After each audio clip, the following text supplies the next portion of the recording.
如果有一款免费、殊途质量又高的 AI 绘图工具，它甚至可以比肩知名的 AI 绘图工具 Midjourney， 你信不信呢？今天呢就要给大家推荐一款 ChatGPT 所属公司推出的叫做 DALL-E 3的绘图工具。今天试用了它之后啊，真的对其赞不绝口啊！如果你已经厌倦了各种标题上写着秒杀 Midjourney、停止使用 Midjourney 这样的短视频的内容呢，那今天看了我的视频之后呢，那你一定会惊叹 DALL-E 的绘图质量真的非常的高。我会通过20多个例子的亲身对比给大家一一做实践，相信呢看了这个对比之后，你一定会爱上它的。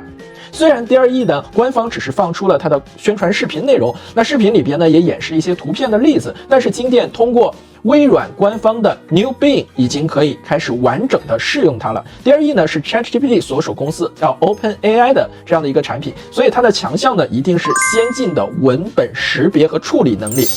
在之前我们都抱怨 Midjourney 或者说 Stable Diffusion 并不是特别能精准的识别我们所说的 prompt 的内容，那这次的情况真的是大有改观。OK， 那现在呢我们就来使用一下这款工具啊。那要使用这款工具呢，那要访问的是 3w.bing.com， 然后呢直接杠一个 create 就可以了啊，是这样的一个英文，大家注意一下啊，这个名字要怎么去拼，这个网址是什么？到时候呢，我会给大家打到这个评论区里边，让大家来去看啊。好，那进来之后呢，我们一定要使用美区的微软账号以及美区的这样的一个网络，这样才能正确的去访问这个图像生成器。那在国内的地址呢是不行的。如果想知道具体如何操作的话呢，也可以去加我的这个社群呢来详细的讨论。我的联系方式呢也在这个评论区里边呢，也在视频的下方啊，大家可以去看一下，加我的这个联系方式来具体的讨论。好，我们进来之后呢，大家就可以看到这样的一个网址。首先呢，你必须要去登录它，登录之后呢，在页面中间呢就有一个输入命令的提示框啊，这个框呢只能输入英文的 prompt 啊，请大家注意。然后呢，右边呢，在这个位置是你的点数，大家注意啊，在这儿有一个点数的这个概念。这个点数的话呢，如果刚开始的时候呢，你是100点，生成一次呢用1点，所以可以生成100点。这个点数呢每周会更新啊，微软每周会更新。如果用完之后呢，那你可以通过做任务的方式呢，然后来去兑换啊，也是非常的方便的。好，这是这样的一个点数的概念。再往后走呢，在这儿有个创建啊，点击它之后就可以开始生成。让我惊喜吧，这个按钮其实就是说，那我们可以随机的生成一个图片内容。好，那我们可以看一下微软现在的这个 DALL-E 啊，它是联合这个 DALL-E 3，然后来做的这样的一个这个体验啊。那大家看一下生成的图片质量整体还是非常的高的啊。那我们可以看到其中的一个效果，有些呢是这种照片的这种逼真程度，那有些是这种动画，还有一些是油画的这种风格啊。那其实不同的风格呢，这个 DALL-E 3呢都能给我们去生成出来。那点击创作之后呢，我们就可以来去做一张你的图片啊。比如说我在这儿输入了这样的一个关键词，大家看一下我的这个关键词 A girl running with a cute cat, the girl is holding a flower 啊，那就是一个小女孩跟一个猫一起在奔跑，然后呢这个小女孩这个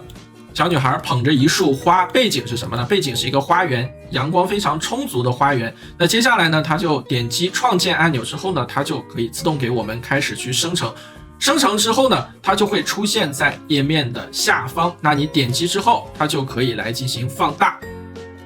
它现在生成的是一个卡通风格的这个照片。如果你不想要卡通风格的话呢，你可以在前面去加入一个photo 记得空格。A photo of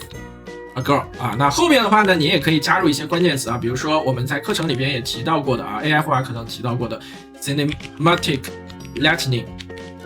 就是电影般的照明。然后呢，我们可以点击创建，这个时候呢，它会需要一定的时间，大家看一下它底部的进度条在走，走完的话呢，它就会创建出来。这个时候呢，就是消耗的我们的这样的一个点数。你看，在这儿呢，微软它有时候会提到说检测到不安全的图片内容，我觉得，就很奇怪啊。那明明没有，它非要说去有。那有时候我们可能会需要去掉一些词，你来去试验一下。比如说 cinematic lighting， 我们把它去了，我们再来生成一下，看看它可不可以来去完成。它的这个关键词的敏感程度呢，有时候是太高了哈。好，我们再来一次。好，现在呢已经生成出来了，那就是刚才呢 Cinematic Lightning 出了一点问题。你看啊，这个小女孩整个照片的这种风格，我觉得还是非常非常的真实的啊，整个的效果其实也是非常棒的啊。如果你喜欢某一个照片，你可以点击保存。啊，点击在这里边的一个保存，你把它保存下来，或者说下载下来。大家注意，它生成的图片是1024×1024这么大的。好，生成完的图片呢都在最近的这个目录里边，但是最近这里边呢，它的数量是有限的啊，它只能是最近的几组，如果你把它覆盖掉，它就没了。所以呢，你喜欢的图片一定要及时的把它去保存，如果不保存的话呢，那后边呢就会被冲掉，就没有了。这个请大家务必注意。所以这就是我们生成的一个方式。但是现在呢 ，DALL-E 生成的图片呢，它有一个问题，就是它只能生成一个方图，它不能生成我们就像 Midjourney 这样的一个可以随便的定比例的一张图片，这是它的一个问题。另外呢，它也没有相关的一个参数。那我们期待它后期呢会有更强的一个表现。那很多小伙伴现在已经开始这个好奇了啊，那这个图片生成的 AI 图片生成工具和 Midjourney 比，它好到哪儿呢？那我们看到第一组图其实已经很惊艳了，因为呢这个小女孩抱着猫的图，还有抱着花呢，已经非常的接近于我们的这种描述了，这是它的一个强项。好，接下来呢我们要到哪儿呢？我们来去看一下我来生成的20多组图。那这20多组图呢，分别是使用的同一组关键词加上 DALL-E 还有Midjourney 这两个一起来生成，我们看看哪一个的表现更好。为了节约时间，我就不一次一次的生成了啊，因为这个算的时间非常的长。我们首先看看第一组，大家肯定很关心的呢，就是皮克斯泡泡玛特风格啊。那左边的这个演示的图是 DALL-E 3生成的，右边呢是 Midjourney 生成的，这个请大家去注意。仔细看的话呢，你能发现它其中的区别还是很大的。右边有点偏美式啊，有没有发现 Midjourney 它的训练模型是偏美式的，而这个 DALL-E 的模型它是偏更中性化的。但是呢，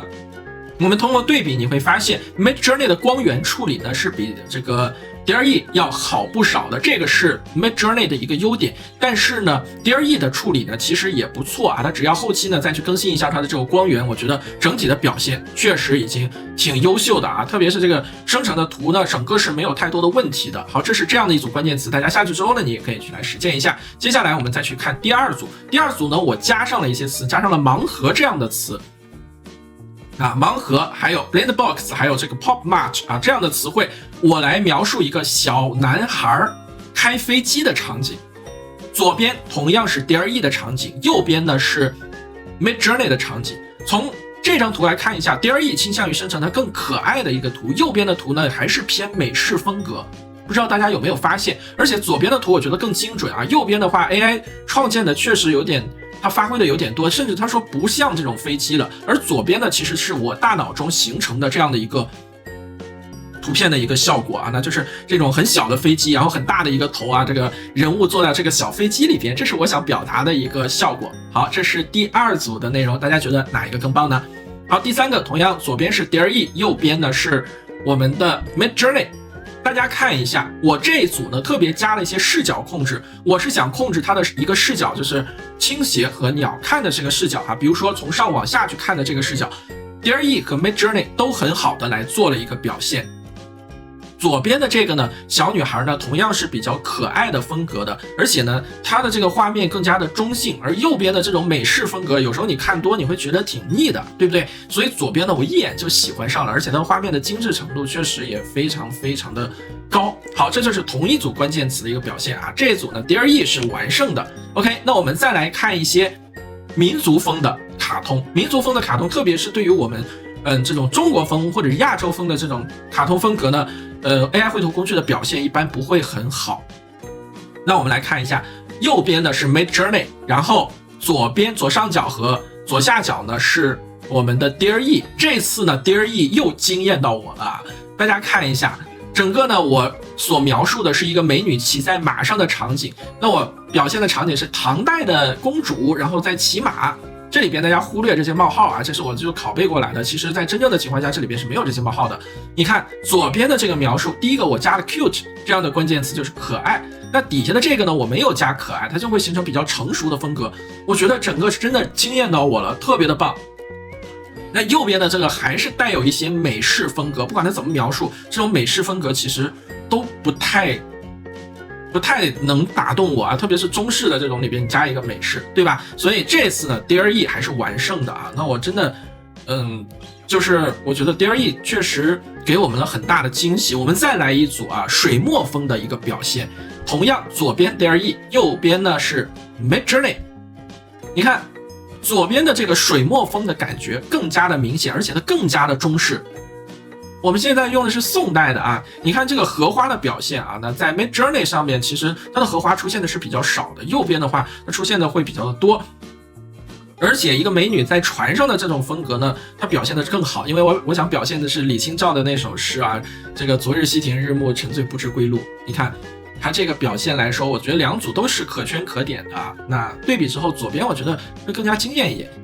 好，那再来看一组卡通风格的，这组卡通风格呢，我们使用了一些关键词，就是小男孩在去吃西瓜。我在这里边明显表达了关键词啊 ，eating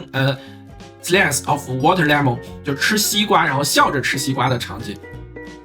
左边 Dear E 的表现呢，它非常的精确的描述出来了小男孩是在笑着啃这个西瓜，但右边的这个场景是 Midjourney 的啊，它就会更倾向于这个创意。但毕竟来说啊，那个 Midjourney 它里边是有参数的表达的啊，那左边 Dear E 没有参数表达，但整体来说，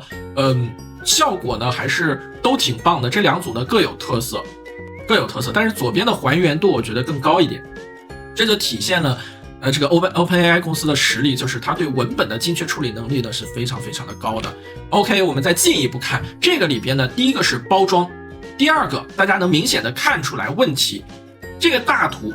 Midjourney 生成的图，你会发现里边的字母是不行的，这个很常见，对吧？ Midjourney 它是处理不了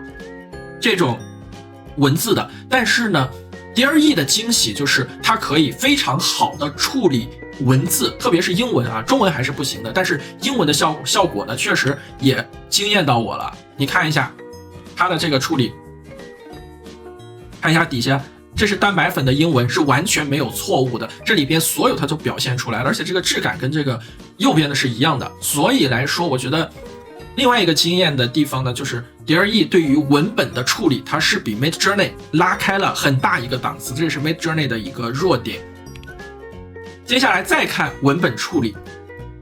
能力，在这里边呢，我描述的关键词是一个小男孩举着一个牌子，这个牌子上写着 Happy Holidays， 就是假期快乐。然后呢，在一个非常的活泼的、非常欢快的一个场景里边，左边两个是Dear E 3，那右边的4个呢是 Midjourney。你会发现，左边的描述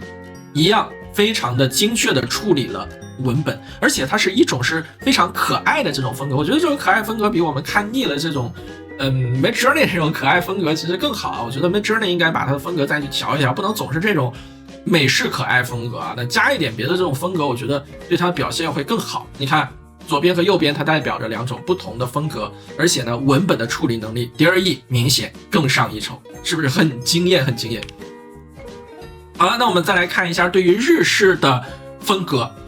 这个 Dear E 和 Midjourney 的处理效果会是什么样子的呢？来，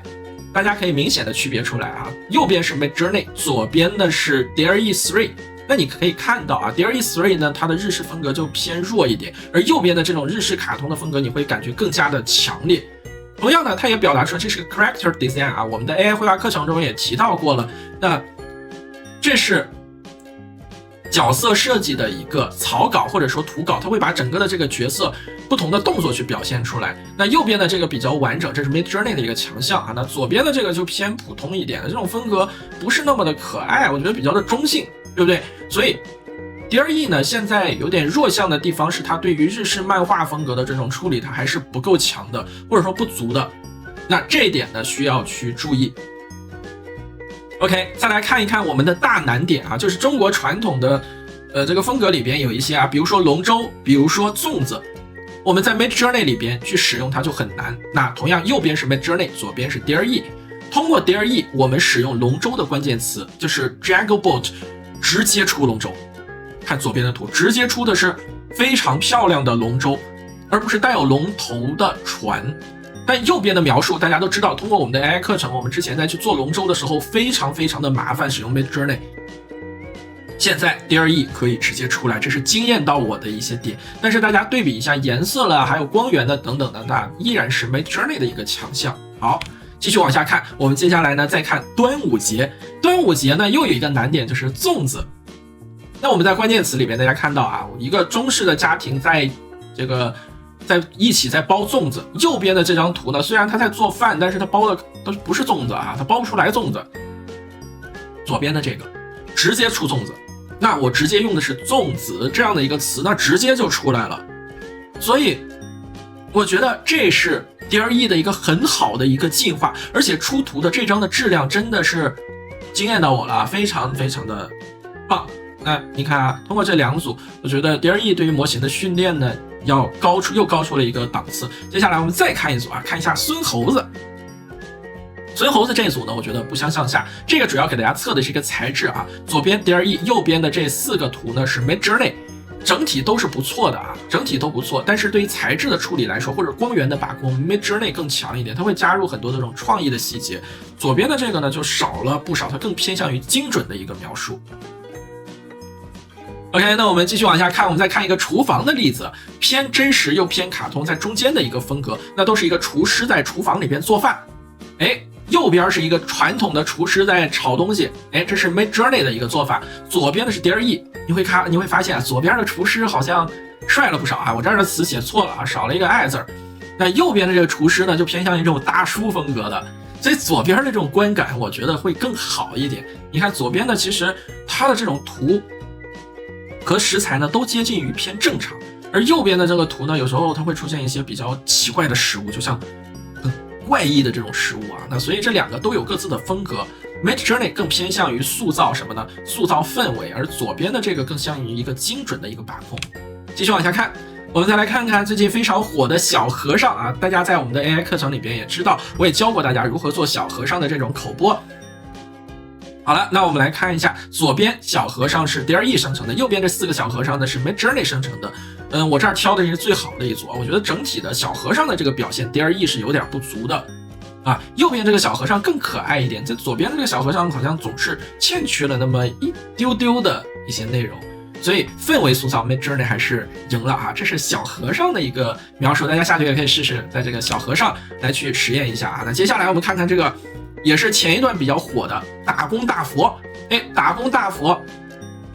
我们使用的关键词是这个一个大佛，然后再骑摩托车，这个表现来说，两组都精准的还原了，左边 Dear E， 右边 Midjourney 都精准的还原了，但是右边的描述来说，它的氛围塑造还是非常非常的了不起的。左边的话呢，氛围就倾向于比较清淡的这种氛围，但是呢，它的细节还原都是挺到位的，这是两组的对比，不分伯仲。好嘞，接下来我们来一组美女图，大家能分出来哪一个是 Dear E， 哪个是 Midjourney 吧？对于美女图的描述啊，左边2个啊，这2个还是这个 Dear E 的，这4个呢是 Midjourney 的。我觉得啊，整体都是不错的。但是呢，区别度，大家去观赏某些东西的时候，你要看一下这种光源的表现。这个光啊 ，Midjourney 的这种光明显是更有层次、更有动感的。大家看一下这种光源的描述。左边的这个光呢，就倾向于比较的平淡，层次感不是那么的强。所以来说，两组来说基本上不分伯仲。但如果要用这个美女的话，我觉得右边的 Midjourney 是更好一点的。好了，这是美女的一组图片啊，都非常的漂亮，而且没有出什么问题。这是两组的都是强项。接下来我们再看一个比较复杂的啊，大家都知道啊，那在这个 Midjourney 里边，它对于长文本的处理，特别是多个人物的处理是不是很精准的，而这个 Dear E 的处理呢会更精准一点。我特别加入了一个什么呢？一个内容是红色的鞋子啊，这儿他穿着红色的舞鞋。哪一组表达出来了红色的舞鞋呢？可以看一下右边的这个 Dear E 啊，左边的这个 Dear E 明显是胜出了，红色的舞鞋表达出来了，而右边的这个红色舞鞋呢，并没有表达出来。另外呢，这两组来说，其实都出现了五官的有一点点的这种错乱，整体的氛围是有了啊。所以从这些长文本的处理，我们可以看到 Dear E 是明显胜出一筹的。你可以多指定一下，比如说衣服的颜色啊，可以去试试看。好，那我们接下来再看一组我们的原来的 AI 绘画课程里边讲到了木偶法的一个难点啊，那这是一个小男孩手持火把，那在 Midjourney 里边很难做出来。右边的这个 Midjourney 的图，小男孩手持着火把，在一个森林里边，他在这儿没有出来啊，他这个效果永远都出不来火把。但是左边的这个火把呢，就非常容易的去区分出来了。DRE 的这个火把就很容易的给我们去做出来了，而且这个氛围呢也是非常的好，而且它用了一个背光啊，背光有一个轮廓光去出来了，所以这个 DRE 胜出。接下来我们再看看一些艺术风格的这个处理啊，那这个呢指的是一个女模特穿着长裙子在草原上奔跑。这两组表现都不错，右边的这张大图是 Midjourney 的，左边的这两个小图呢是 DRE 的，整个的表现都非常的棒，超出我们的预期了。好，接下来呢我们再看，这是我们的这个 AI 课里边之前去给大家讲的一个使用这个 X-Ray 就是 X 光风格来去做的一个图片啊，那使用的是一个美女。那右边的图呢，它表达的主要是 X 光，它表达的是一个通透感啊，并不是说给 X 光片儿。所以右边的这种艺术风格呢，明显是优于左边 DRE 去生成的，左边呢有点太过于普通化了，但也非常的棒。但是两个要是比起来的话，右边的这种图的动感、这种活力是更加强的啊，更加强的。那你看一下啊，我们来去描述 DRE 的精准的文本处理能力，它把 X-Ray 直接处理成了 X 光，所以我在生成图片的时候生成了一张这样的图，我在想要不要给大家看呢？还是给大家看一下吧。你看这里面呢，直接给了我们一张 X 光的图啊，有点吓人，对不对？好，接下来我们再谈一谈这个logo 的设计。那 DRE 和 Midjourney 的这个区别，其实这个时候差别就出来了，因为 DRE 可以处理英文。因此呢，这两组图呢都是使用 DRE 来去生成的。具体的 prompt 的话呢，你下去之后可以问我来去要啊，也在我们的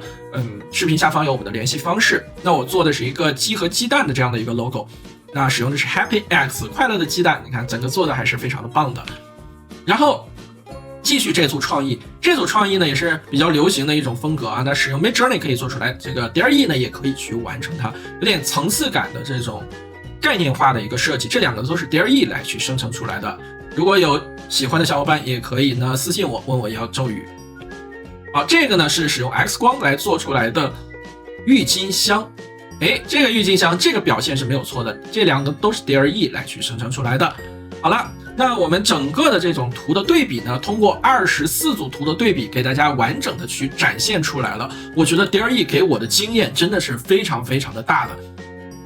如果要说两者有什么区别的话呢，我觉得两者的区别在 Midjourney 它的审美始终是在线的，它的审美是通过各种光源、各种细节、各种材质来去表现出来，你会觉得非常的惊艳。而左边的 DRE 的话呢，它倾向于更精准的描述，所以这两者啊，如果能结合起来，我觉得对 AI 绘画领域就是一个巨大的一个改变。因此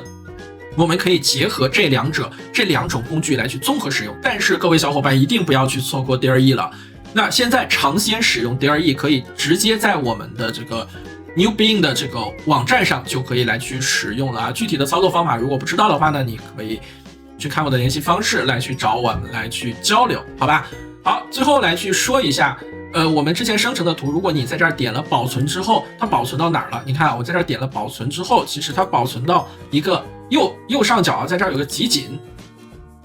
点击集锦之后，所有你点击保存的图呢，都会在这个文件夹里面去出现。大家看一下，这是我保存的所有的图片。那大家也可以看一下并去生成出来的这个图，你看啊，使用的是诺林风格也可以生成出来非常完美的菜肴的一个表现，是不是非常的棒啊？然后呢，还有晚餐，还有牛排的这个照片，也是一组非常棒的。好了，那今天呢，我们的对比其实呢就跟大家去讲完了。那这两个图呢，这两个工具呢各有所长，大家综合去使用。另外呢，我觉得 DRE 未来一定是可期的。现在呢，它缺少了一些功能，这个我们都清楚，它缺少了一些，比如说图片的比例，还有一些参数的描述，这些现在都没有。如果这些加上之后，我觉得它和 Midjourney 的竞争一定会越来越激烈的。好了，那今天的视频我们就到这儿。喜欢我的小伙伴呢，欢迎来订阅我的频道，也欢迎成为我频道的会员。另外呢，我们还有我们的 AI 绘画课程呢，也在持续的招生和报名之中。有想学习 AI 绘画的小伙伴呢，也欢迎加入我们的知识星球和我们的社群，让我们一起来讨论，共同来去进步。好了，那我是金店，我们下期的内容再见吧，拜拜。